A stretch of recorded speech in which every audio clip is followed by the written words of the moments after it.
Cuando el suelo terminó de sacudirse y pudieron ponerse de pie, se asomaron al precipicio que los separaba del paraíso. La claridad que hasta entonces brillara sobre sus cabezas había sido sustituida por un cielo gris, extraño, deslucido, una penumbra fría, amarillenta, en la que flotaban nubes de polvo. Miraron la grieta, intentaron adivinar, en medio de la espesa polvareda, algún pasaje por donde regresar al jardín, pero el abismo los circundaba. Adán se postró de rodillas, hundió la frente en la grava del borde y golpeó el suelo con el puño, al tiempo que dejaba escapar un lamento de rabia y desesperación. Eva lo miró consternada. No lograba explicarse la catástrofe, ni la violenta reacción de Elohim. Semejante despliegue de furia habría sido provocado por el atrevimiento de comer la fruta o por el conocimiento que Adán y ella descubrieran en la cueva. ¿Los echaba para no tener que ver lo que saldría de ellos, lo que ella había visto en el río? Quizá le habría dolido que, puestos a escoger, ella y Adán decidieran optar por lo que no conocían.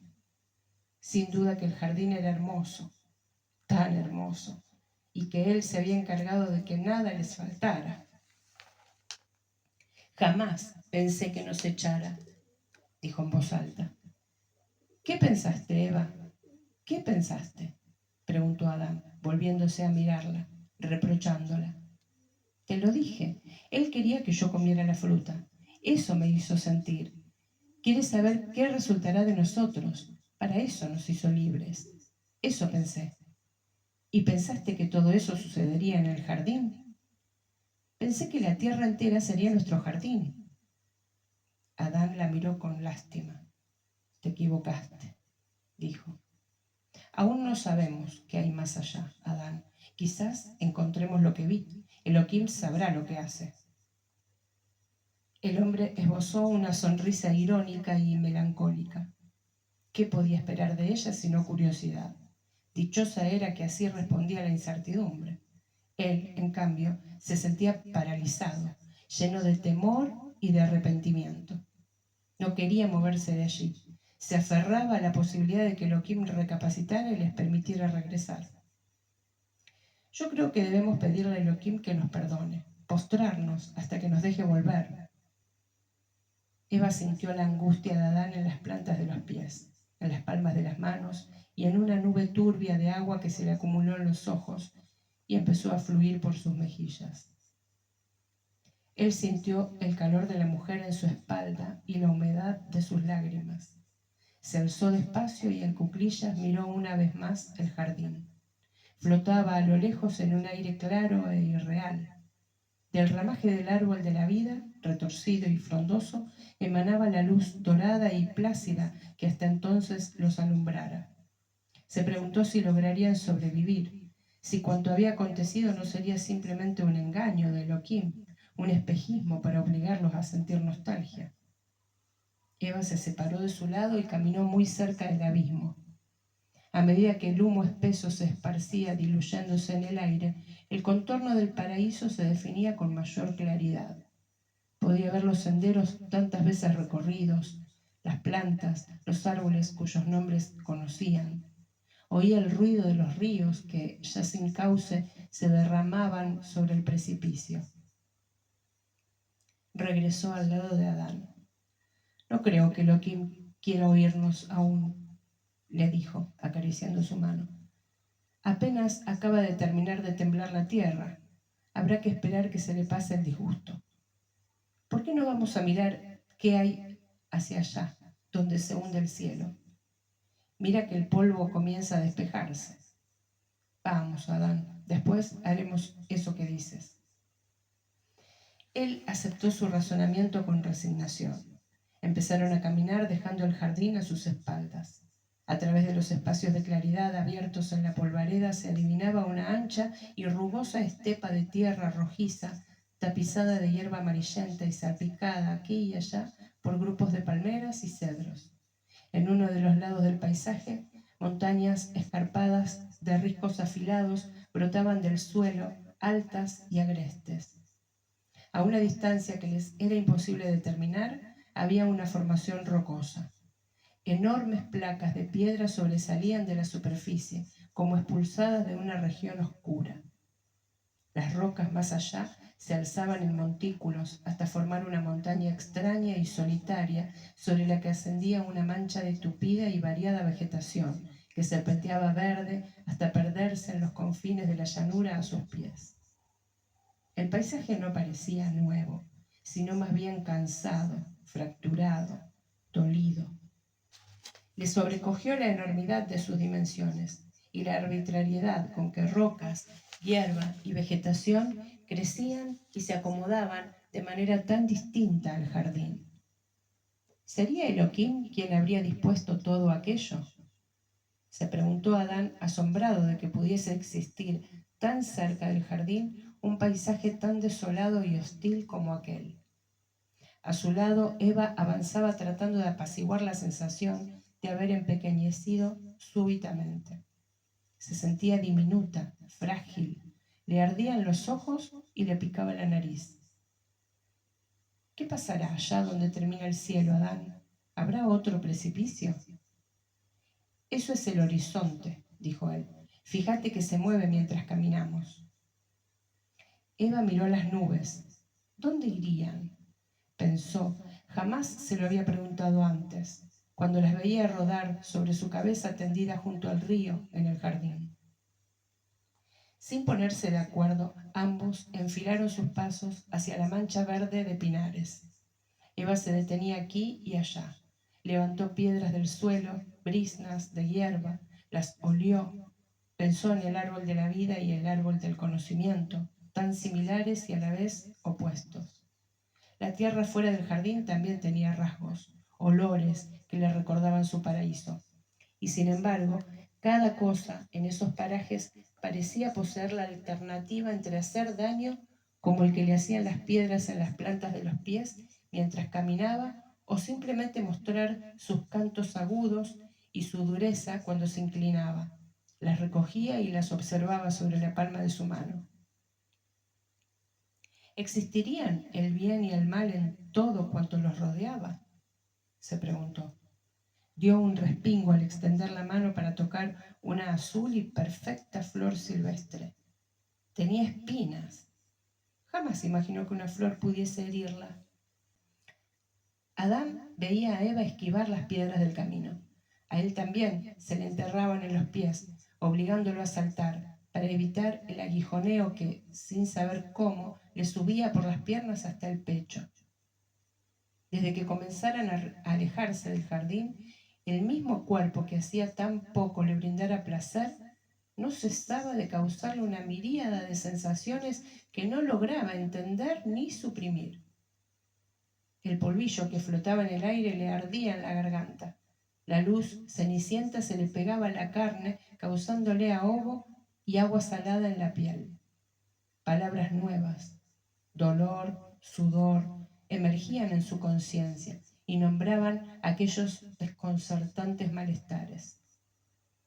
Mientras Eva se separaba de su lado para palpar árboles desconocidos, las hierbas y pequeñas flores, él no cesaba de mirar hacia atrás, de añorar el jardín y de preguntarse con angustia si se le pasaría a Elohim el impulso iracundo de expulsarlos y dejarlos expuestos y solos en aquel paisaje demasiado grande e inhóspito. A medio camino Adán vio un halcón. Volaba en círculos a lo lejos. Los animales, pensó, los había olvidado. ¿Dónde estarían? ¿Qué habría sido de ellos? El cielo blanco y espeso le pesaba sobre la espalda. Se preguntó si aquella luz macilenta sería tan constante como antes lo fuera la cálida y dorada luz del jardín. La sensación de su piel sudorosa y el calor que le encendía el cuerpo lo obligaban a caminar despacio. Eva también sudaba. El brillo de su cuerpo mojado atraía a Adán. Se acercaba y le pasaba la mano por la espalda, por los brazos. Notó el tono rojizo que había adquirido y se preguntó si el color de la tierra se estaría reflejando en ella. Aunque no cesaban de caminar, apenas se acercaban al verdor lejano. Eva escuchaba el viento. ¿De dónde vendría? Era como Elohim, invisible pero presente. Le pareció oír risas. Pensó que serían los otros que ella viera. No concebía que estuvieran solos en una inmensidad como aquella. En el agua del río ella había visto muchos. Volvió a escuchar la risa. Se detuvo. Hizo un gesto a Adán para que se quedara quieto. ¿Oyes eso? Alguien se está riendo. La serpiente andará por aquí. El hombre alzó la mirada. Estaban muy cerca de unas extrañas formaciones de roca que emergían de la tierra como enormes monolitos y cuyas paredes mostraban franjas que iban del rosa pálido al naranja. La risa se escuchó más clara. No sonaba como la serpiente. Adán corrió hacia las rocas de donde provenía el sonido. Eva lo siguió. Las vieron surgir en lo alto de uno de los promontorios. Hienas. 6 o 7. El hombre sonrió. Recordó el nombre aquel haciéndose en su mente, construyéndose en su boca.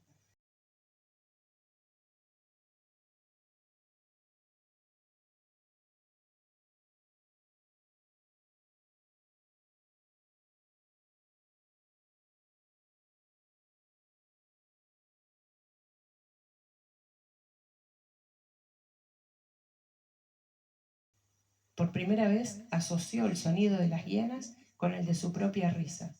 Las llamó. Los animales siempre se acercaban cuando él los llamaba. Las hienas no obedecieron. Husmeaban el aire. El sonido de sus risas se diluía en roncos gruñidos. Los observaban y se movían inquietas. Eva vio una de ellas empezar a descender. Sin saber por qué, sintió frío en la espalda. No nos reconocen, Adán, dijo con el pecho apretado en guardia. No las llames más. Vámonos de aquí. Adán la miró con extrañeza. Descartó su preocupación con un gesto que afirmaba su señorío sobre las bestias. La llamó de nuevo. Eva retrocedió amedrentada. 2 hienas bajaban del promontorio. El resto daba vueltas arriba como si no atinaran a saber qué hacer, inquietas, emitiendo sonidos extraños y desagradables. Haciendo caso omiso de las advertencias de la mujer, Adán fue a su encuentro. A pocos pasos de distancia, extendió su mano para tocarlas, como acostumbraba hacer con cualquier animal en el jardín. Solo entonces se percató de cuánto de lo que antes era había cambiado. La hiena más atrevida se agazapó sobre sí misma y de un salto arremetió contra Adán, lanzándole un zarpazo que le rasguñó la mano. Fue la señal para que las otras bajaran a toda carrera de las rocas. Eva gritó tan fuerte como pudo. Se agachó, tomó una roca del suelo y la lanzó con todas sus fuerzas hacia la manada de animales. Asustadas por el grito, sorprendidas por las pedradas, las hienas se detuvieron.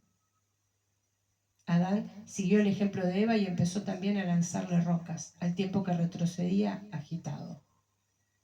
Pasmados por lo sucedido, presos de una angustia que les alborotó el pecho, asusados por el instinto, el hombre y la mujer echaron a correr a toda velocidad en dirección al jardín. Poco antes de llegar, jadeando con el rostro descompuesto, sudoroso, Adán tomó a Eva por los hombros. Pediremos perdón, Eva. Nos postraremos y rogaremos a Elohim que nos deje volver. Tienes que prometerme que nunca más comerás de la fruta prohibida. Nunca más, dijo ella, asintiendo, dispuesta a cualquier cosa por esquivar la mirada desquiciada del hombre y el miedo que sacudía sus piernas. Aún no hemos conocido todo lo que Elohim conoce. No tiene nada que reprocharnos.